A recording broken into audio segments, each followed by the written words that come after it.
Brought up a couple of issues that we'll get into in questions. Let's begin with some news that is really at the forefront, and that is the current school budget. Lynn, you voted on this and voted in favor of a school board budget that requests another $4.5 million or so from County Commission for teacher raises, getting them to 2.5%.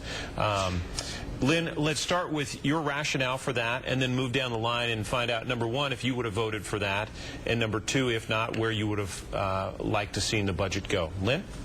Thanks, John. Dr. McIntyre had actually proposed less of a raise, but one of our board members actually made the point that we are asking more of our educators than we ever have before.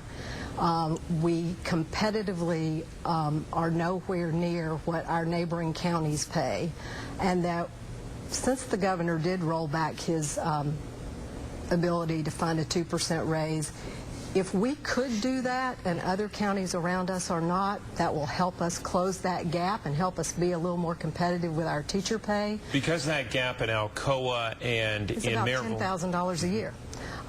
We're not going to get, that's not going to do it, but it's a step. I also think when you look at our budget, like most companies or organizations, over 85% of our budget is in people. You know, you use the other 15% to run your physical plant and all those other things, and so there's not a lot more to cut, contrary to what a lot of people think. And so we really just felt like that it's our job to ask for what we need. We are not the funding body. It is our responsibility to ask for what we need to run our public schools. Scott? I agree with definitely a contract, or not contract, but the raise. So you would have voted for the 2.5%, the same budget? At least, if not more. You know, the teachers or the employees, they're the front line out there, the educators. And I know, I've been there, and it is a very difficult job, and they're worth every penny of it. Okay. Sally, your thoughts? I definitely agree that teachers should be paid more. They are the professional subject matter experts. I'm not sure that I could sell the idea of increasing the budget that much, simply because, remember, 2 years ago, Dr. McIntyre asked for an additional $35 million. That was denied. 6 weeks later, he had found $30 million. That may have been a one-time thing, but I think that we need to really look deep inside the school board budget first. Yes, 85% of our budget is personnel, but a lot of that budget is coaches, teacher coaches, administrative type people that have been added. There's so many layers of administration, both in the schools and in central office, that are not helping the teachers. They're not helping the student outcomes. I would want to look at that first. Let's get to the size of the administration. That's one of the questions that we'll talk about when we come back right after this break. Back on this Easter Sunday, we are visiting with the candidates for District 4 in the Knox County School Board race. And just before the break, Ms. Absher brought up the idea of perhaps the administration in the county is a little bit too thick with people. We'll let you get into that in just a second, but Lynn, you wanted to respond. Thank you, John. That's something that gets leveled at the school system year after year after year. And we do lots of analysis that show every year our central office staff funding has gone down. We're actually proposing a reduction again this year. But one of the things Ms. Absher talked about was the coaches. One of the things we have done have add instructional coaches that help with teacher professional development. Now, I will agree, some teachers don't find that helpful, but a lot of other teachers do. So I think the jury is still out on that, but I will say our test scores are going up after we've added these coaches. Things seem to be, academic achievement seems to be improving after we've added these coaches. So I believe they add some value, and principals think it's helping with their professional development. I think the jury's still out, but I don't think we're ready to cut them. Scott, your take on coaches and also the size of the administration? Well, the size of administration to me is fine. As a prior teacher, having the coaches in the classroom, you know, to give advice never bothered me either. But I think that they could be better utilized as teachers. If you're going to pay them, have them go in. You could, you know, thin out the numbers, so to say, and have a less student to teacher ratio, and studies have shown that the less that ratio is, the more learning occurs. Ms. Absher, anything to add before we move on to another subject? No, we can move on. Okay. Well, let's talk about Dr. McIntyre. Scott, you specifically mentioned that you would not have extended the contract. Lynn, you voted to extend the contract, and I'm not sure what you said, but let's talk. He's sort of the 800-pound gorilla in the room. Lynn, first of all, would you explain why the board voted to extend his contract when it wasn't an absolute necessity? The contract wasn't up. You just gave him some additional time. So talk about that, and then I want to hear if you would have voted to extend it, and if B, if you're elected to the school board, would you move to try to get rid of Dr. McIntyre? Thank you, Susan. Well, I think it's interesting. Dr. McIntyre came to the school system on a 5-4 vote, and he got an 8-1 vote to extend his contract. So that tells me that the people that work most closely with him value what he's been doing. The reason we voted is, like it or not, Dr. McIntyre has a contract that cannot exceed 4 years. And at the end of every year since he came, he gets at his annual evaluation starting 6 years ago, the board looks at whether or not to add an additional year to his contract and bring him back up to the 4 years, which is the maximum you can have by law. We can say whether we like that or not, but that's pretty much what's happening with superintendent contracts across the state. So it's a little like, I use the analogy, it's a little like a coach. If a coach's contract comes up and you don't extend the contract, you're pretty much telling that coach they need to look for a new job, and that it's a vote of no confidence. That's the reason the board took the action they took. There are things that Dr. McIntyre needs to do to improve. You can read our performance review of him, and we are coaching and working with him on that like you do any employee. But I think the board felt strongly that we weren't ready to tell him to hit the road, and we felt like not extending his contract would undermine his credibility and authority with the school system, and he would understand that he needed to look for a new job. Well, I think his credibility is probably already in question with the 70% of the teachers being disgruntled over, various things that are going on in the school system. As an effective leader, I was in the Air Force. I know when morale is suffering, the first person I look to is myself. With that being said, I feel that the contract extension was a called meeting. As a stakeholder, I was not informed about it. I do pay taxes. That's my money, going to forward his contract. The meetings are public. I mean, they are public. They're public notice. Well, agreed. But all right. Well, maybe speaking to Lynn's rationale in the coaching analogy with the extension, do you buy into that, or do you think that was just too soon? Too soon. Well, yeah, I think it was just too soon. And as a stakeholder with a shared vision, I would want to go out and get views and opinions of everyone in the community and say, hey, what do you think about this? This is what we're kind of thinking about doing. We're thinking about extending this contract. Would you back us on this? I think a more important question to ask might be what happens if Dr. McIntyre decides to leave Knox County this year and go to greener pastures. The contract, the employment contract that was approved by the incumbent Board of Education in January contains a loophole that could allow them to pay out his contract to the end, which is valued at close to $1 million right now. If I'm elected to the board, the first thing I'll do is to work with the law department and close that loophole so that we don't have, and it's funny that you refer to it as a coach, so that we don't have a Lane Kiffin type golden parachute going to Dr. McIntyre. How would you undo a contract that's already in place, regardless of the vote? If he has a contract, how could the law director or the law department change that? Well, I'm not sure. I'm not an attorney, but Okay. I know that I have heard on good record that Ray and Associates is promoting him for a position outside of Denver, Colorado. So I think it's something that we might need to pay attention to and so think you're about. saying if he leaves, the district will still owe him money? They could. There is a loophole that could allow the board to, his friends on the board, to vote in favor of paying him out. Lynn, you're on the board? That's just insulting.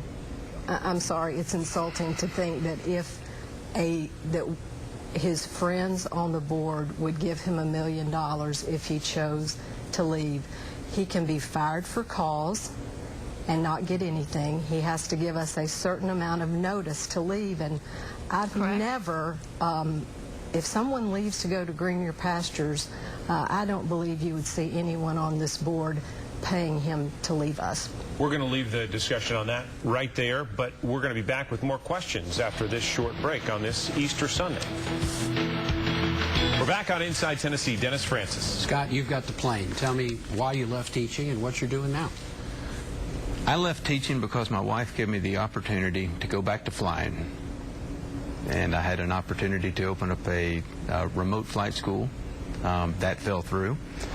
And I am back to flying airplanes. Well, good. Yeah, and I'm still teaching, but just in a different, I guess, a different platform. It's one-on-one. Do you think, I mean, let's cut to the chase, do you think we need to retain Dr. McIntyre, or what do you think should happen? Well, I think if elected, I would take a look at that, and, you know, a shared vision, I would want to make sure that we're all on the same page and know exactly what's going on. There should be no surprises. I believe in transparency. So as far as getting rid of him, I think that's I wouldn't do that. Just, I mean, you have to evaluate someone and get feedback from them and see how they're actually doing. Do you think the current board is not properly evaluating him? To be honest with you, I'm not knowledgeable enough to know. I just know that there is dissension among the ranks of the teachers. And when I had dissension literally in the ranks, I was the person that they came to, and I fixed it. Let's talk about the needs of the 4th District. We talked about the schools that you represent or want to represent at the top of the broadcast. Where are the needs in the 4th District compared to the other districts? Sure. I think that Pond Gap Elementary is the school that stands out to me, and Pond Gap was actually on the capital improvement plan for some expansion and improvements starting this year. Apparently that has been postponed for at least a year because of the career magnet out at Pellissippi. You know, one thing that I'm very concerned about and think the board really needs to come up with a standard policy is that various schools will put their capital improvements, their new school requests in, and it seems like it's schools like Carter Elementary or Pond Gap that keep getting bumped down to the bottom of the list, yet we have a brand new elementary school at North Shore Landing. We have 2 new schools in Hardin Valley, and I think there needs to be a standard process so that when a school puts a request in, that request, they know where they are on the list, and they know they're eventually going to work the way to the top of the list, and the politics goes out of it. I think that's something that we really need and that I would want to do. But is that not based on population growth? I guess, Lynn, maybe I would ask you that on new school. Yeah. I know North Shore was in Hardin Valley. Yes. So do you all, I mean, do you have other criteria other than population growth? Population and urgency of the situation at a school. Sometimes things can happen at a school that you'll think this is the next one on the list, but then perhaps something happens to a school facility somewhere else and it moves up with urgency. We've added Moreland Heights Elementary to the capital plan. It moved up because Montgomery Village was renovated, more families moved in, that school had too many students. So we had to move it ahead and so we could build 4 more classrooms. Pond Gap isn't suffering from that kind of overcrowding, so it's kind of, that's why those things move. We want to get your take on this, Scott, but just while we're on this issue, what's the best way for the public to find out where their school ranks on that capital improvement list? First of all, it's a falsehood that there is a ranking somewhere. Every year, years ago, an assessment was done. We're getting ready to do another assessment about middle schools because 2 communities are asking for middle schools, and so we're going to really do a needs assessment because, quite frankly, the 4th district does not even have a middle school sitting in its district. Our children attend either Bearden Middle or West Valley, and they're in the 3rd and the 5th district. That really doesn't matter, but there you go. So there isn't a per year list. The facilities people, the construction people look every year and look at the needs as they stand and try to project out as far as they can. Scott, your take on this? Well, back when I was at Rocky Hill Elementary, I was put in a temporary building, and that building's still there. Now it's called a portable. Yes. All around Knox County, there are portables, which probably are supposed to be temporary and then add-ons. The basic thing would be to look at the population and where the money's needed the most, and get a consensus of that and spend the money wisely. There's always cuts that you can make somewhere as long as you're not too aggressive, but find the money. And the first thing I would do is repair the structures that we have, unless it would be more costly than to build something new. That's just good business. We only have about 15 seconds for each of you coming back. But Lynne, a closing thought for you about why people should vote for you for the 4th District. Well, I would like people to vote for me because this is really my heart. I wanted this job 4 years ago when nobody else did. Education has become the most political thing in our state, and that frightens me. I really think we need to keep an eye on what's best for children. That's why I ran the first time. That's why I'm running this time. Scott? Well, as a stakeholder in Knox County and as a student at one time in Knox County, I really like the school district. I know there's a lot of people out there saying, well, we need to make this and this gains and all that. But I've talked to many people that are products of Knox County, and I think the school system's doing fine. There's always room for improvement. I want to be elected and, to have transparency and a shared vision, and that everyone who has a voice in the community, I will listen to them if elected and make a decision together, which is best for our children. Sally? I believe in strong public schools. I believe in strong local control. That's kind of a legacy I adopted from my mother, who fought for public schools back when I was in junior high school. I'll date myself by saying this was in 1969 up in Ohio. And I think I'm very concerned by some of the education reform initiatives that are taking place, and I don't think they're going to get us where we need to be as far as college and career ready. There's way too much reliance on standardized tests, and it's hurting students and it's hurting teachers, and that's something we can take care of to some degree locally, and I have that vision and those ideas for the system. We appreciate all of you joining us for a moment to touch on a few subjects. We know there's a lot more to it, so best of luck, and thanks all of you for running. That says a lot about this community. We're back with our discussion on the Talk Around right after this. Back for our Talk Around. Susan, what did you make of our discussion? Well, impressive candidates. Once again, a pretty strong divide as far as support for the superintendent. And it's clear that we have a lot of angst in the community, and people have risen up to run. I mean, that's a good thing, that we've got good quality candidates that are running for school board. So I think it'll be really interesting. I think these school board races that we've had all these candidates on, these are the hot races in the election this Dennis, time. what about turnout? We're not Well, seeing... I think we have more candidates than we have voters. Right now, it seems that way. It's just awful. There's no big draw, no local mayor's race, nothing that's really going to draw the people out. So I think the school board races are going to be the hot button. The session is winding down in Nashville. We hope to get to that soon. What do you make of how it's developed this year? Well, really interesting. There have been some very big topics that they've dealt with. Some have passed, some have just been tabled, and as usual. But I think a little more serious topics this year than in the past. A win for the governor in this session or not? Yes? Oh, when our crowning accomplishment is that we can buy 2 buck chuck at Trader Joe's in the last 2 sessions of the legislature, I don't think anybody's doing anything. $3, nothing but below $3. $3. Have a great rest of your Easter morning.